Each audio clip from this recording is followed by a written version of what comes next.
over a 4-year period, we saw the most dramatic improvement in our profitability. I mean, through the first 4 months of this year, we made more money than we did the prior year.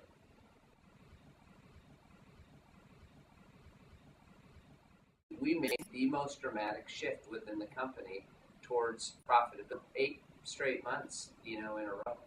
And it was because we already had the groundwork laid, and we're able to very quickly get along that important purpose, for our business, which really was for our future.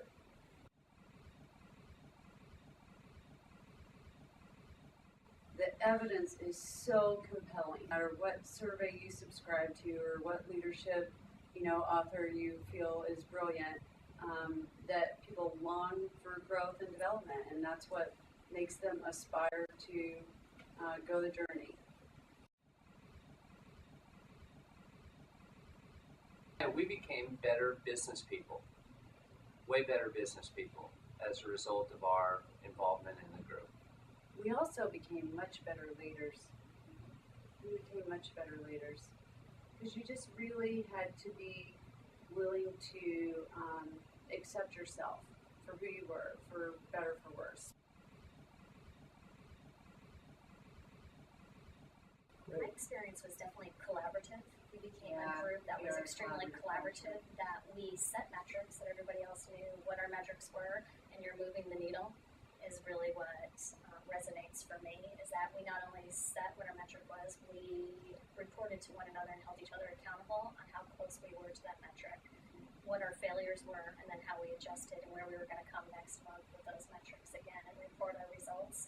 And so everybody had a willingness to help one another with the failures, talk them through, and reconnect on how to achieve those results rather than complaining. Before, it was a group that was emotional, and our meetings would tend to complain operationally and not be the fact-based. And then when we came together as this group in the PeerPlace, we came together in a way that we wanted to achieve results that we had never achieved before together, as rather than individual producers.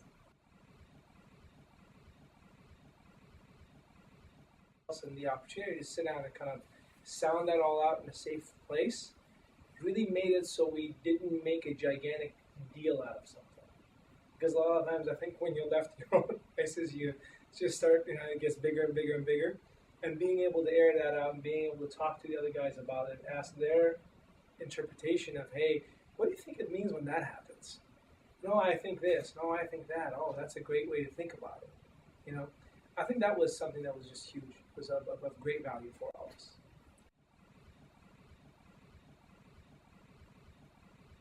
It gave me a place to practice, to learn in the group, to go out and practice and fail, to know that failing was my rate of adjustment, to learn and try it differently, and that if anything needed to change, it always came back to me.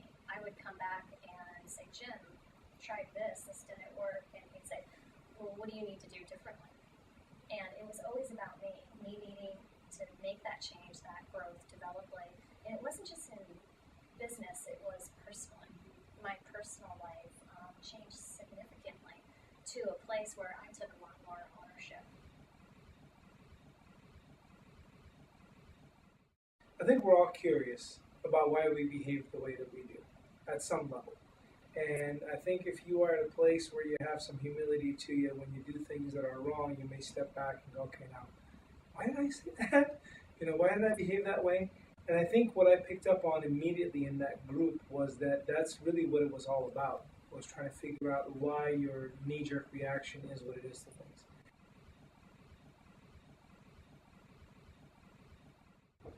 To be able to go through what it is that we've gotten through with a group of other guys who are living and breathing the same thing on different levels has just been phenomenal.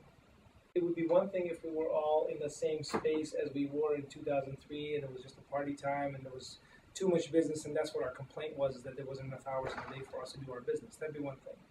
But the fact that we're going through something so significant, something of so much change, and being able to rely on the other guys and hear their stories and share your stories,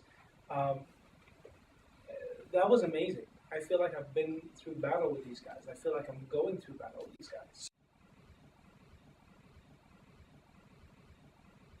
So if you were going to say something to a CEO who was cautious and nervous about this, what would you say to them? Get over it.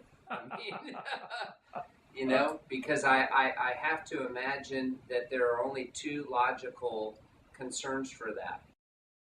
If they support it with metrics and they measure the improvement and this will manifest itself into an improvement in the business.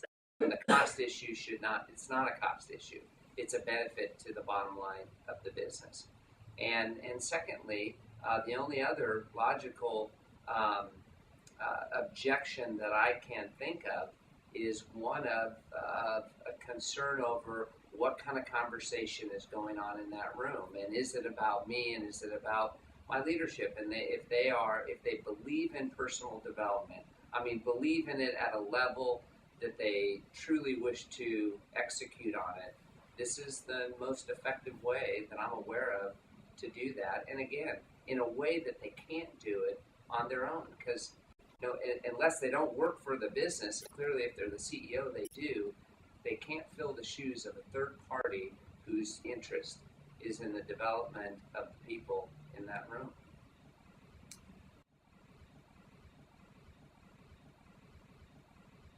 If we have a CEO that truly is timid about this,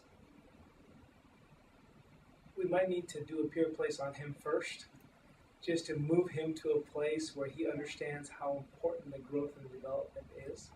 I would think at this time in our industry, or in any industry really, what's the number one cost to any company, and this is talent, is when you spend so much time recruiting, educating, raising that talent, grooming that talent, only to have it up and leave and go work for somebody else, and there goes your investment. I think something like this really shows your people that you genuinely care about them, and you genuinely care about their development and their growth.